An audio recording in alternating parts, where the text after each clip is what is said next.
What's up? Welcome back to Market Movers Wednesday. Huge college basketball slate after a pretty good college basketball slate yesterday as well. Some great games. Jay Smooth, what's up, buddy? Mike, good to see you. Good to be back for our little market movers. I know we skipped a little bit on that Friday last week, but it was a small slate. You know, we try to bring you guys the games that are going to, or the days that are going to have the best games, that are going to have slates that are worth attacking. So, yeah, today looks pretty good. We do already have the biggest edges on the Discord. So if you're in there, you see me posting them every night from Mike's model. That's a new little thing we're doing, but excited to be here. I love today's slate. I got about 10 plays. I do agree with what the model says. There's some interesting ones that didn't make that top play cut. You know, Right. like I usually post totals only if they go over 7 and plays if they go over spreads if they're 2.5. There's some ones that are right close to that we definitely need to talk about. Some ones that we've been hitting all season. So they're good. Should be a couple show plays coming, I think.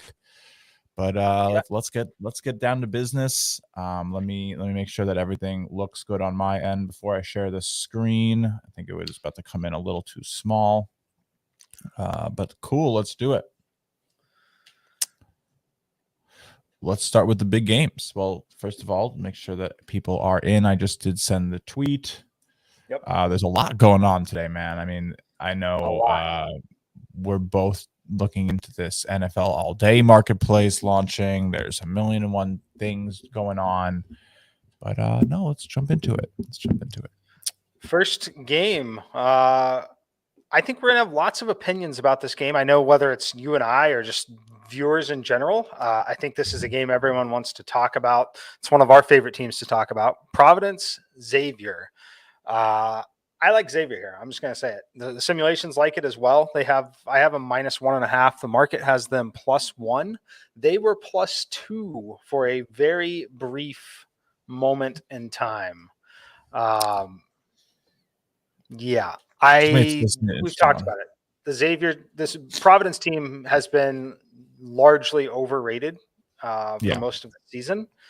I don't have a ton to say about it other than I know it's a home game for them. I don't think that either team should be favored, at least in this spot. I have it obviously -1.5, but I can't justify anything but a pick 'em line. Like if I were setting line on this. Yeah, I agree. I fully agree with you. It's going to be a good one here, and I'll tell you why. Providence has been one of the most overrated teams all year, right? It's just true. And what does that mean, though? It means that they're outperforming their expectations based on models, which is what Vegas used, which is what we use. You can feel two things, right? You could say, all right, well, maybe they're just getting lucky. Maybe the shots are going in that shouldn't. But on the other side, maybe they're just a team that knows how to get buckets in tough situations, that knows how to play when the money's on the line a little bit here. And maybe they're going to be poised to make a great run in March because they can win games that nobody expects them to. There's two sides of the coin, right? I mean, we talk about Providence. You go look at KenPom. They are the luckiest team in the nation by a lot. And if you get if you talk to the critics of models, right, which I try to, because I like to know the other side and what we can improve on and to make our analysis more reputable, they say, well, luck score is really just especially for something like KenPom, or I guess what we do too, luck is really just a representation of unquantifiable results, right? Like we say, oh, this makes no sense. It must be luck. It must be something the model can't account for. So it's very interesting to see them being so lucky, because it means that the model is not accounting for how good they have been. So do you think it continues, or do you think they regress back to the norm is really going to be the story of betting Providence at any given point now? So yeah, I mean, I personally think it regresses, obviously, at this point. Yeah, I mean, you see it too in some of their recent results. It's catching up to them a little bit in terms of the betting market, right? They actually haven't covered any of their last 3 games. Providence is not. They had a 1-point win on the road at Butler, didn't cover. They lost by 5. They were only 4-point dogs at Villanova. Didn't cover against DePaul in that win. So the only game that they covered recently, obviously, is that Georgetown game, which you can mostly throw out, in my opinion.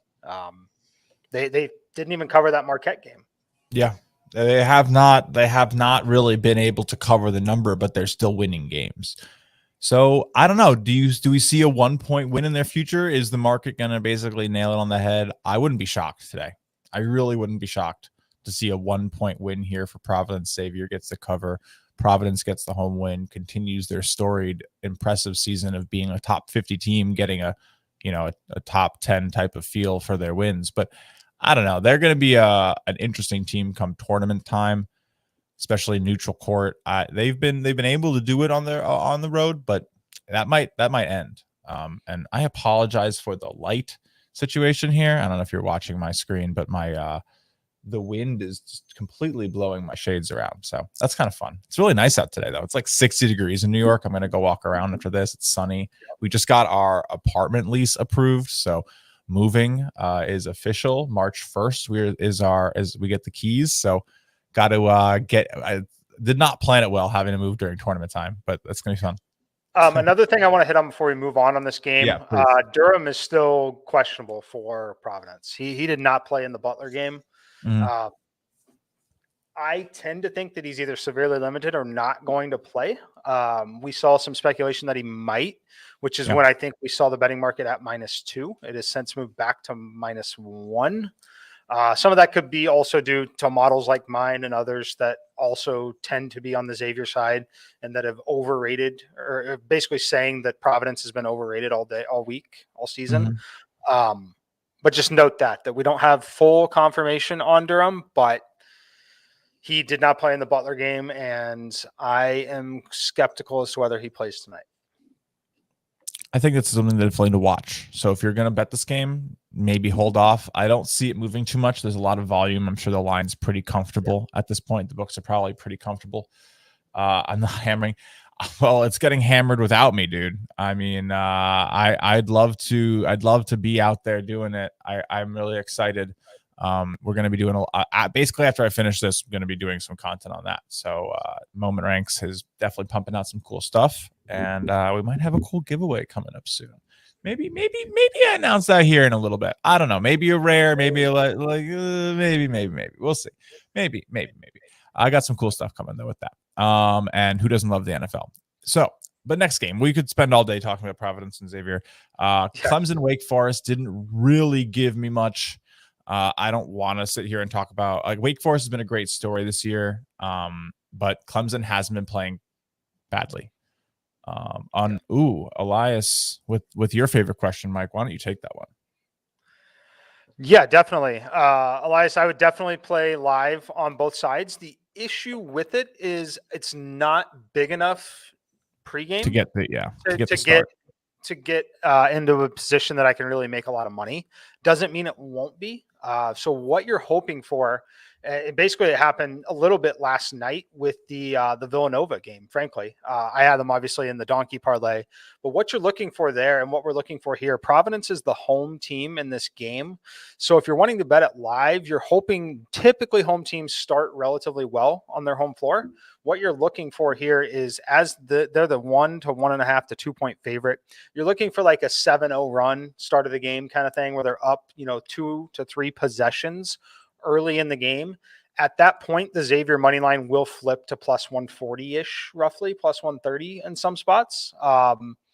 That's when you'd look to grab it, and then you'd be betting on the other side once Xavier hopefully got to that spot. But it really just depends. I would recommend. I'm trying to think how I would do this one. It does profile that way. It's just the gap isn't big enough. We would want like a 4-point spread, 5-point spread pregame, to where you're going to get enough movement in the money line to be able to pregame bet the money line. It's a good question though. It's one I'll be watching, but definitely nothing that I've done pregame in terms of like playing Xavier money line at this point, because I don't even like it. It's probably minus. There might be better opportunities for that on this slate too. Like I know what this slate has. I know we have some spots. So maybe we can talk about that for some other games as well. But Clemson, Wake Forest. Again, I don't know, Mike. Do we even want to spend some time on this one? The line looks really sharp. Everything's pretty much where you have it. I don't really have any edge on it. I don't think we got a big slate. Let's focus on the games that people can maybe get an edge on. Yep, I'm good leaving that one off for sure. Kentucky, LSU. We can definitely talk about that one. How do you feel about this one, Jay Smooth? Any agree with Yeah, Sims? Disagree? I'm taking Kentucky. I have a bet on Kentucky today. I got -7 last night. It's definitely going to be a tight one. This is going to be up in the air, but I like Kentucky at home. LSU has not really looked all that great. I mean, they have won 3 of their last 4 games, but those wins were Georgia, Mississippi State, and Texas A&M. The Texas A&M game, I think, is maybe the most impressive, but Mississippi State has kind of given up this year. They didn't cover that one, and they just lost to South Carolina on the road. So I think 6.5, 7 here is probably right what we're going to see. But I do trust Kentucky. I know I'm taking the public favorite here. I know the money's going to be against me. I know the sharp side's going to be LSU. But Yep. I just think I've seen so much from LSU this year, up and downs. They're a little inconsistent. I don't trust them. 7 felt okay. 8, 7.5, sure. I mean, you were not 7.5 is probably fine. But it's going to be right there. It's going to be a sweat. I wouldn't highly recommend that one. Okay. Yeah. I think it's an interesting spot. If you don't like the number now, again, I have it 8.1. Mm-hmm. This one to me is, if Kentucky's even remotely healthy, is a candidate for a game that turns into a 15-point win plus. Right. Of course. What I would recommend doing is probably waiting if you haven't played it now. And then honestly hoping that Ty Washington and Wheeler both miss the game, or at least one of them. And then you're getting a good number pregame or right before tip pregame, or potentially live. This will profile as one where I could see Kentucky, much like the last game that they played, frankly, where they fell behind 10 points, came back, tied it by halftime, kind of ran away with it. I could see a little bit of a slower start if they're once again playing without Ty Washington and Wheeler. So watch that. If this thing gets to a live number around -1.5, -2, under the full 3-point possession, under 2 full possessions kind of thing, I would have some interest at that point. I mean, obviously those guys are important, but they've got Grady out there, and the real key for them is Oscar Tshiebwe. If he's playing, you're fine. When you want to just totally avoid Kentucky is if he's playing, you see him get in early foul trouble, things like that. That's where they're going to struggle. So if you're watching the game and those two are out, just keep a very, very close eye on Tshiebwe. I couldn't agree with you more. I think it's going to be an interesting one. There's a lot of potential for Kentucky to do very well. So we'll see. It's going to be one to watch. I'm excited to see that game. Virginia Duke is going to be a play here for both of us. I love this play. I do think. Again, there's a lot of games, so forgive me if I don't get things immediately before I look at my sheets, but Virginia did beat Duke. I want to make sure that's correct, but I have a feeling that their most recent, Virginia won by 1 point at Duke on a plus 11.5 line. And if I mean, this is like, this is not a small game. This is going to be Coach K, is probably, unless they meet in the tournament, like last regular season game on the road here, they just got beat. I'm sure that this is not going to be taken quite lightly. They do not want to get swept here. I got 4.5. It's now 5. All the money's on Duke.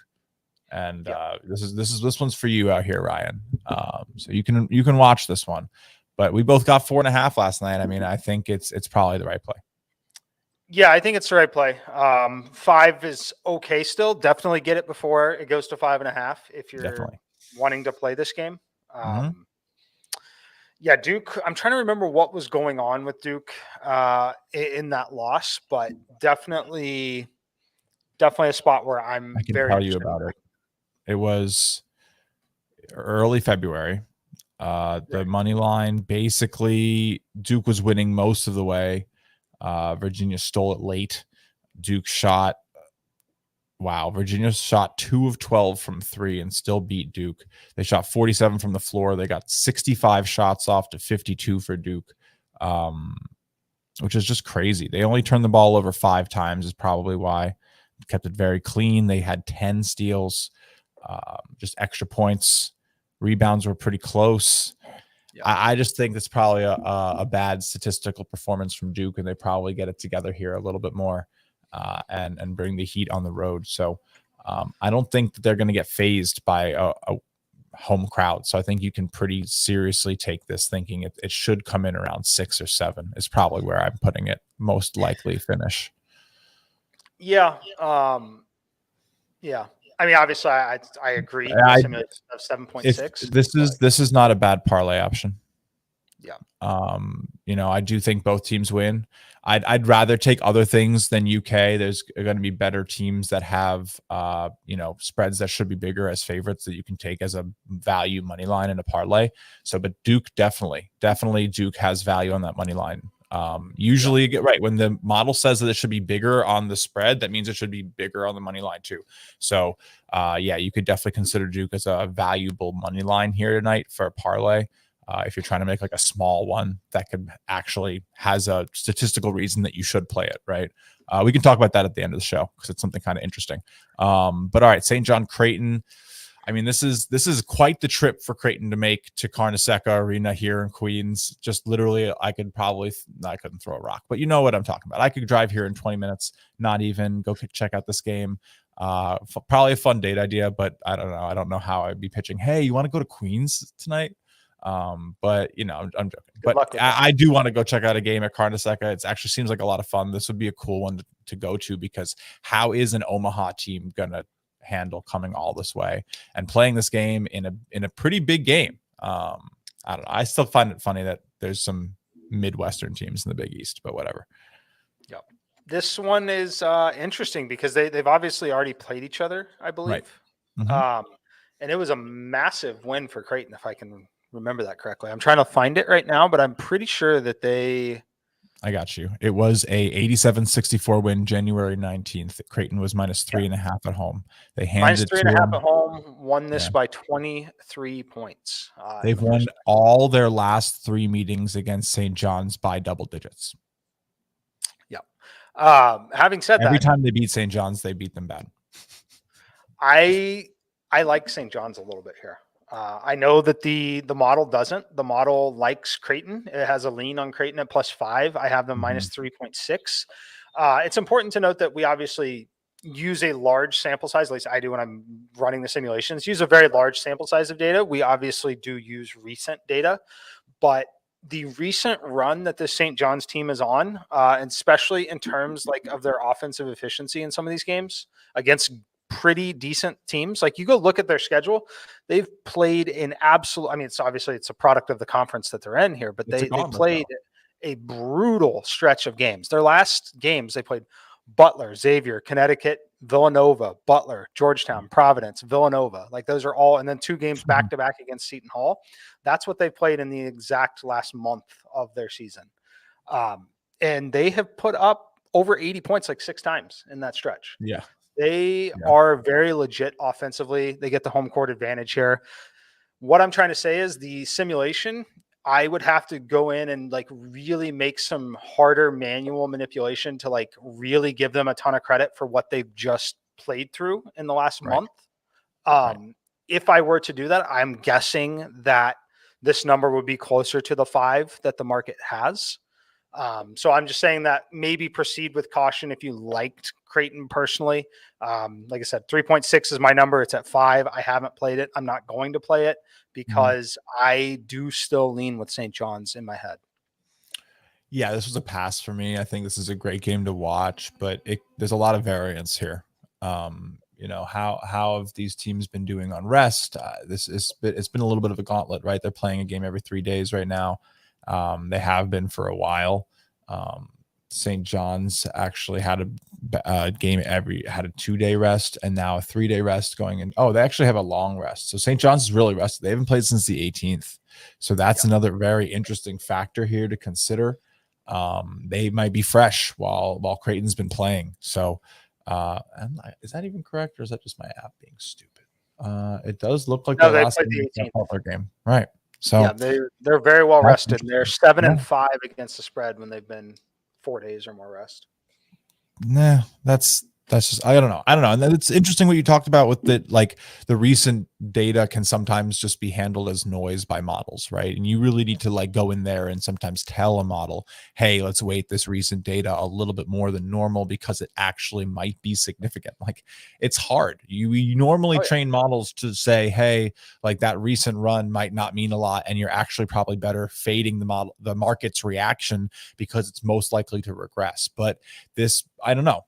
That's the combination of being a handicapper and using models. Like you want to try to find a balance between understanding the game and understanding the numbers.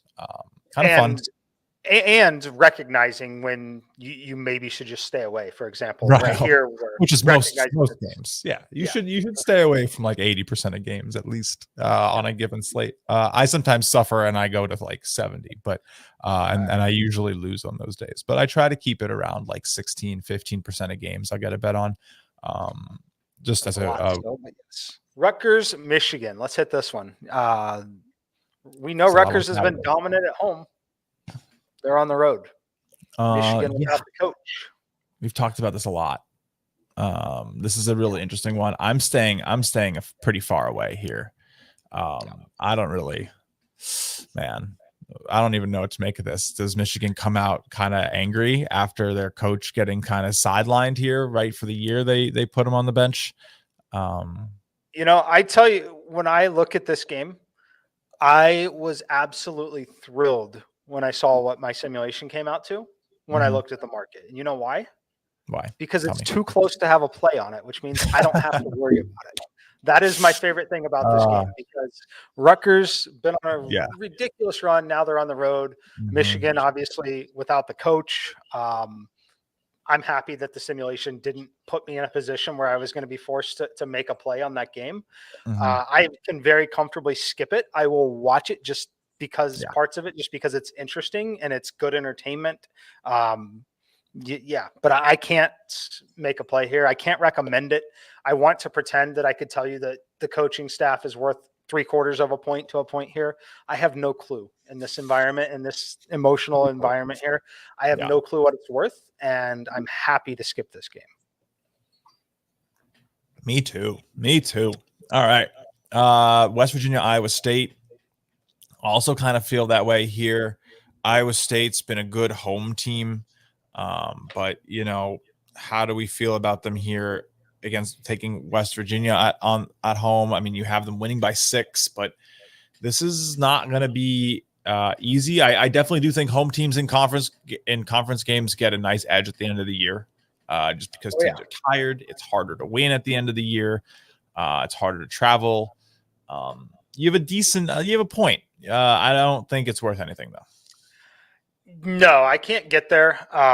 It's money's all over Iowa State. Is a popular play today, and I get it. Home teams, like you said, have a pretty big edge late in conference play. We're questioning this West Virginia team. Have they quit? They've lost 10 of their last 11 games, and they've only covered twice in that stretch, I believe. Yep. Well, dating back even further than that, it's brutal. They've only covered like 3 games in the last 13. That's great. We got a local. Yeah, I see that. I love whenever we get a local. You got always fade the team. Always. Just don't do it. We don't. It's not real. I'm here. I'm on the ground. That's awesome. So I played the under in this game for the Sportsline underdog of the day. This was the under. It's up to 132.5. I got it at 132.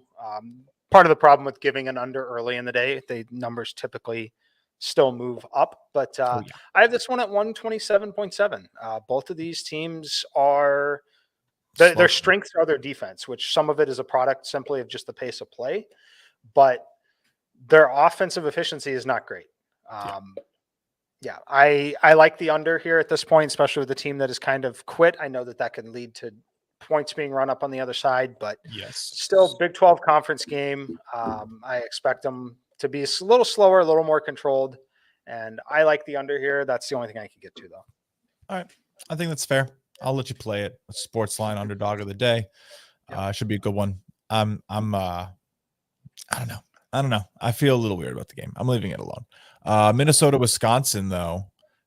You have a decent edge here on Wisconsin, I think, or at least what it was last night when I played it at 4.5. This is one of my plays. I just searched 4.5 instead of Wisconsin. That's fun. But yeah, -5 seems decent too. Do you take a 1.5 there, or would you have much preferred 4.5? What's your thought? Yeah, I mean, I obviously would have preferred 4.5, just because you have that win. Right. But I don't hate it. It's tough to win games on the road this late in the season. It just It is. is against these conference games, teams that are just super familiar with each other at this point. Wisconsin won this game at home by 6. They were 11.5-point favorites. The That was number is January though. It was very different. Very different in January. Minnesota might just fold. I feel like they're a melt candidate every night.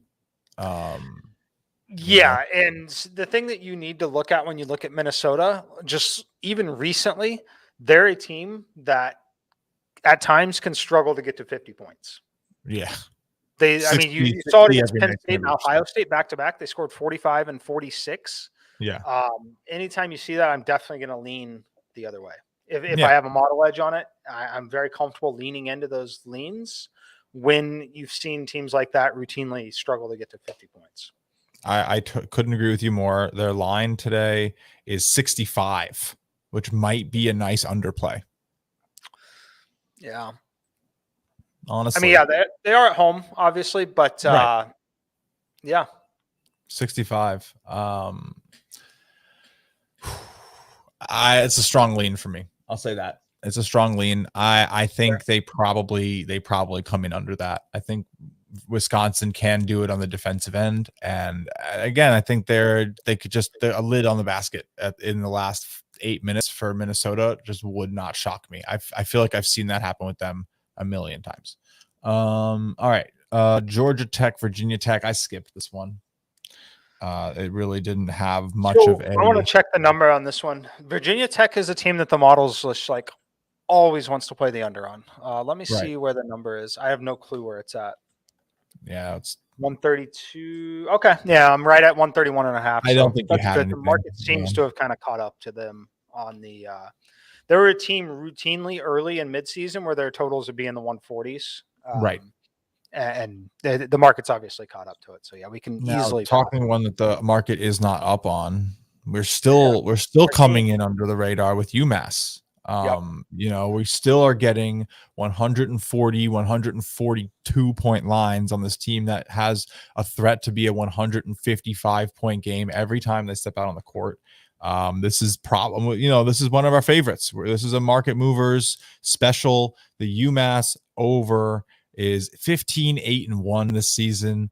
7-3-1 on the road. The defense just kind of evaporates. I mean, you're probably getting a little bit of hesitancy because Dayton 5-9-1 over under on when they're home. But I don't know. This UMass team just gives up the points.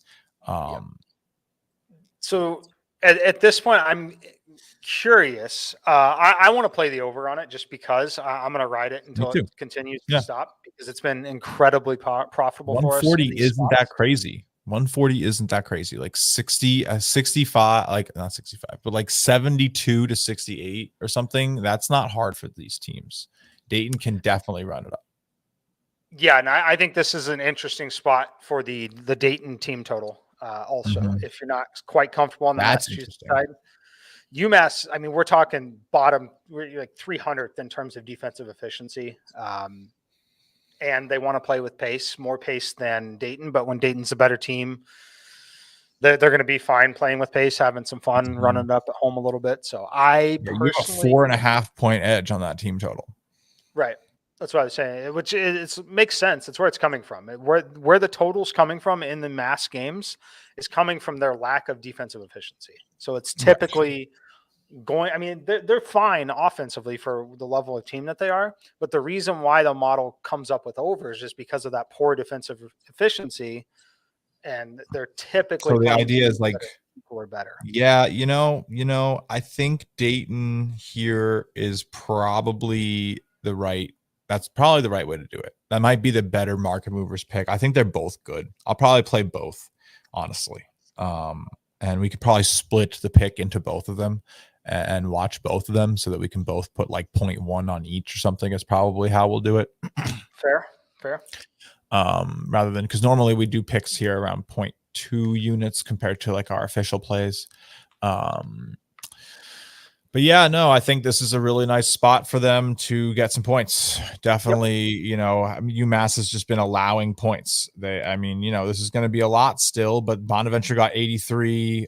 George Washington got 77. They're definitely poised to make this happen. I like both. I think spreading the pick across both is a smart way to go.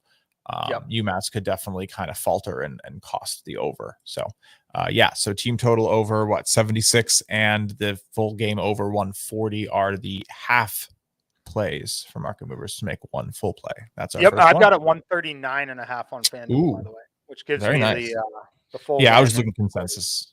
Okay, that's definitely better. I see it at FanDuel. Cool. Nice. So we got 139 and 76. All right, well, there's a good play. That's probably going to be one of our. It's not that crazy of a slate. We have a few lines. We also said we're both on Duke, so I guess that's kind of a market movers play. But we like 4.5 there, so 5's a little bit more tricky if you're just joining us. Texas TCU, I passed on this rivalry game. Texas is really nice at home. They'll probably get the win, but I think TCU comes out. They fight, probably the right call on the spread just by like gut feel and how these rivalries go. I like the under here. It's low. It's a 126.5. I've loved Texas unders. We've slowly seen this Texas team kind of morph into Villanova.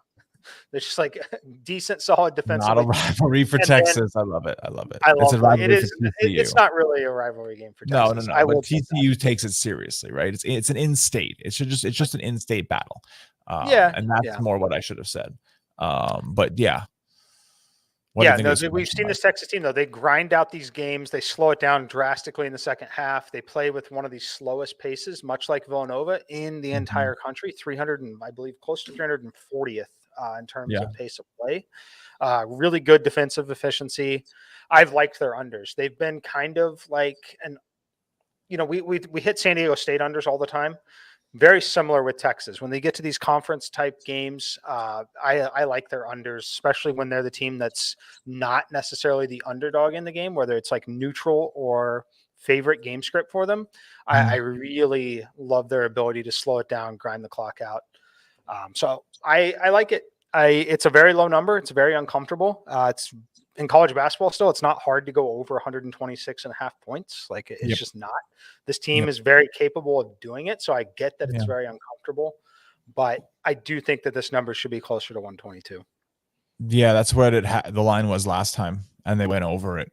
And they finished up by the hook, so they got to 123. So.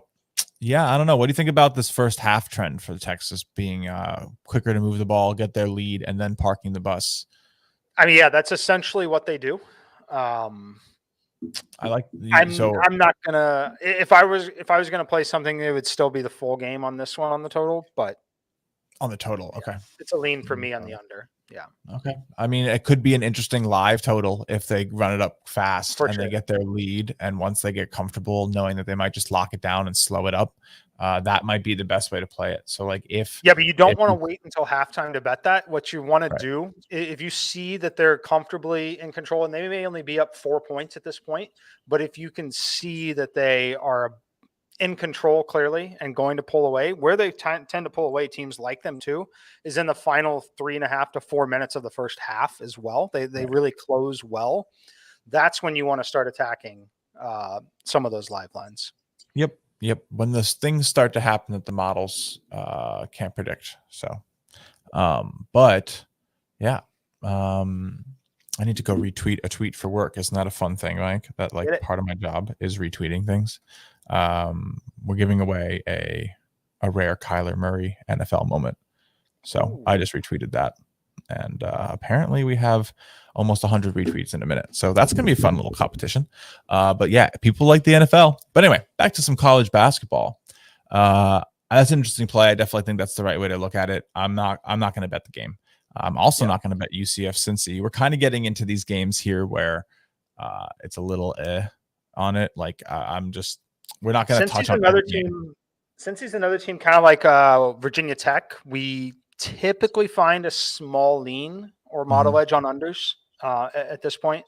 I'm not going to play it at this point, but I do have it as a slight lean towards the under. In this game. I agree. All right. I think this Tulane Houston game, I don't know. Houston for me is kind of hard to trust. Tulane feels the same. I feel like Tulane might be a little undervalued here, but I don't want to touch this. Houston can blow anybody out, or they can just like not care to blow anybody out. Like you just don't know what you're getting. They're a little inconsistent.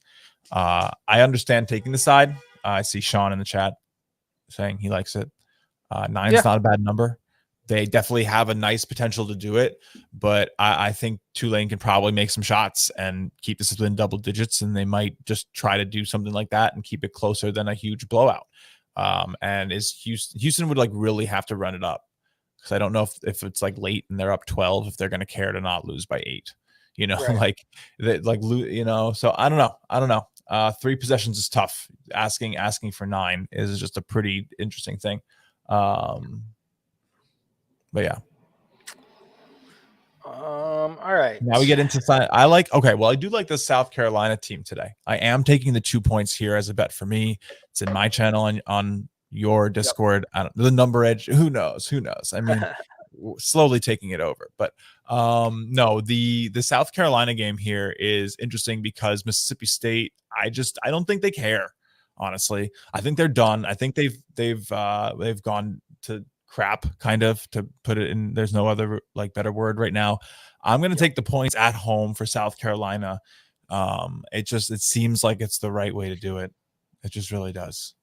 Yeah.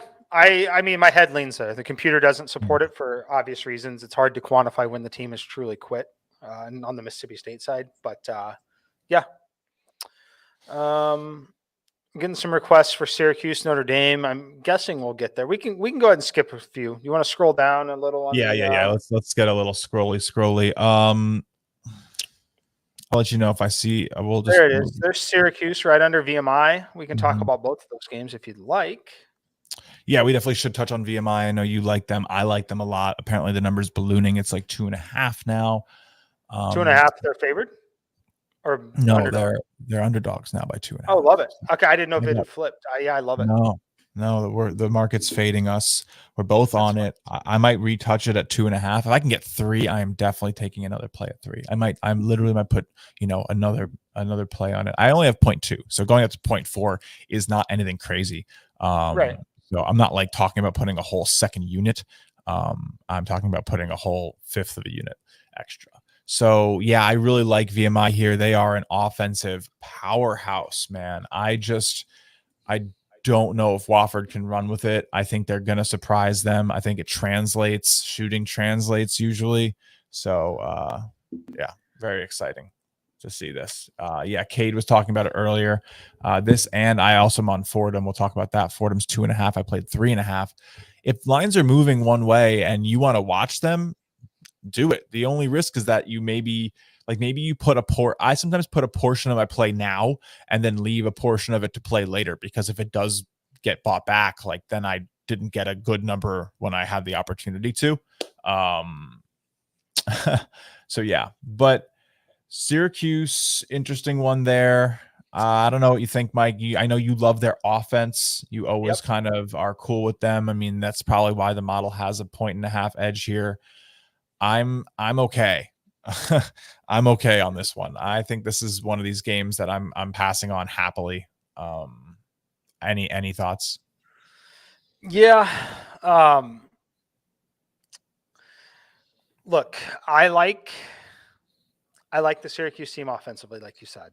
Right. There's some injury concern, illness. I call it injury because it's reported as injury. Nate Lazowski, whatever his name is, for Notre Dame, he is a game time decision with the illness today. He's okay. Like he's plays, obviously. That's something to note. But man, I despite having a little edge here and wanting to lean towards Syracuse, I just don't feel comfortable taking it here. And I'm going to avoid it, but I don't know. I can't. I wish that I could. I really wish I could pull the trigger on it, because I do kind of like watching them play. I could maybe get to an over in this spot. I tend to lean over in these games when Syracuse just because of their offensive efficiency. But man, I don't know.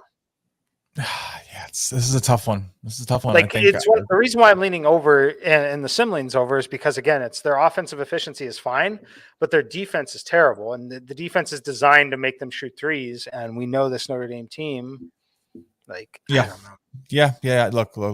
When I catch myself talking like you're talking, I go on to the next game. For sure. That's how you do it. That's just the best way to do it. Like, if you don't have like an initial feeling that you can back up, just stay off.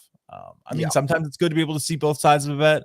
Like, if you're blindly on one side and you can't understand where the line is, where it is, sometimes I also stay off because like that makes no sense whatsoever. But sometimes I take those. My big play today, I took something like that because why the heck is Davidson minus 8.5 against Duquesne? I don't know.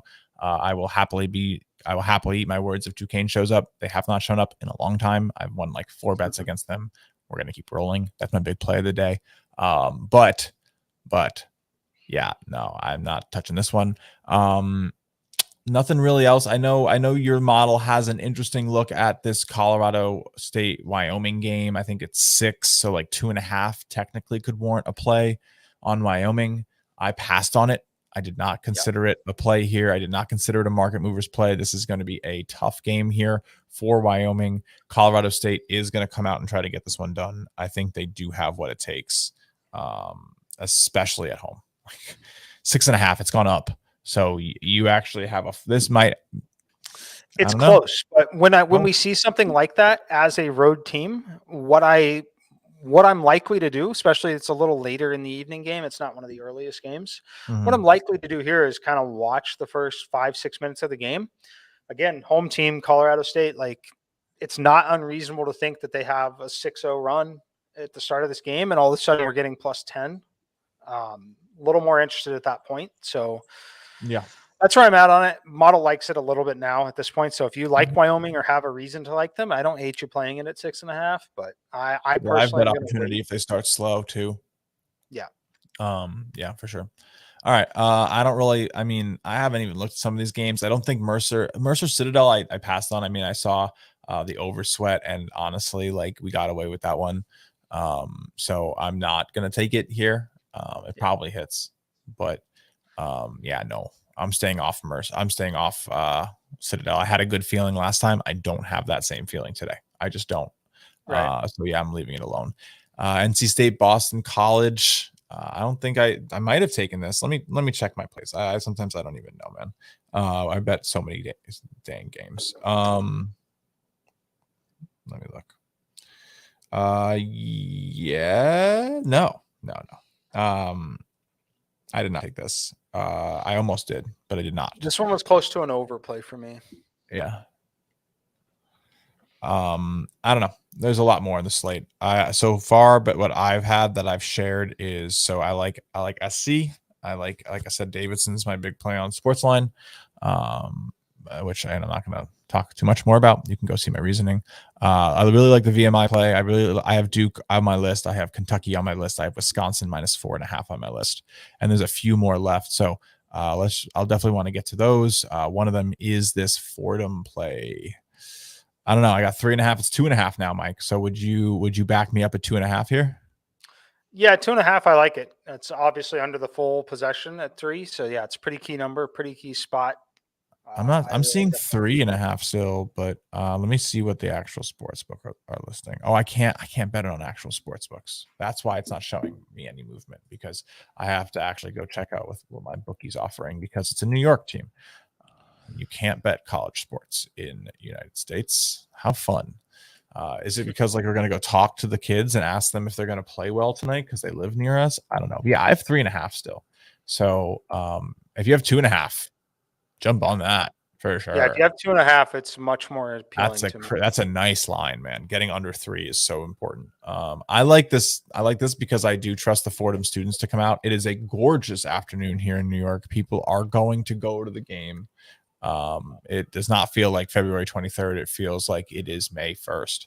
So 60 degrees out, sun is shining. People are going to show up. People are going to have a good time. Fordham's going to win. Just my take.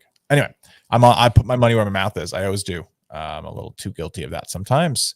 But yeah, no, definitely an interesting play there. Nothing else really here for me.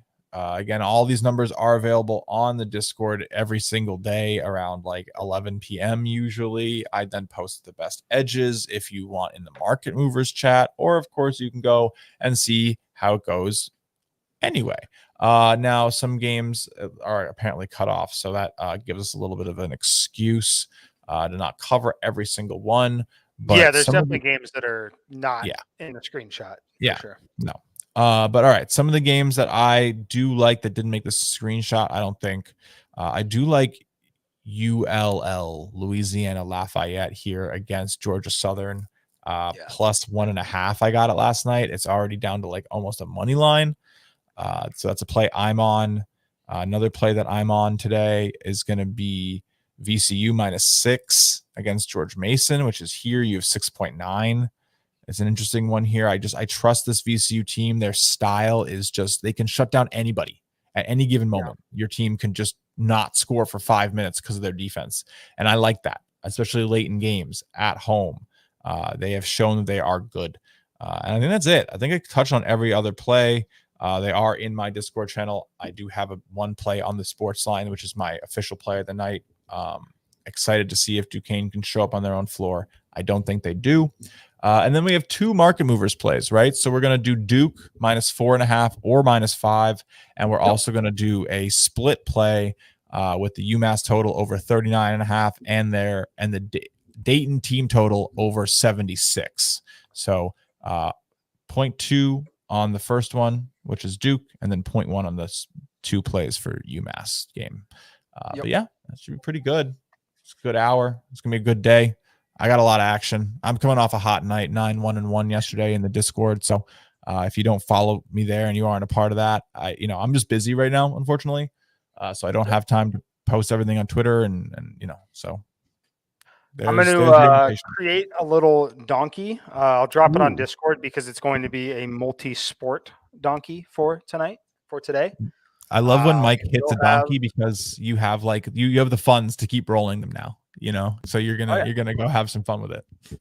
Yeah, definitely. We're going to keep it rolling. Going to have a little Champions League play and some college basketball mixed in there. But that's all we got today. Chief is ready to go outside. He's ready for a little lunch.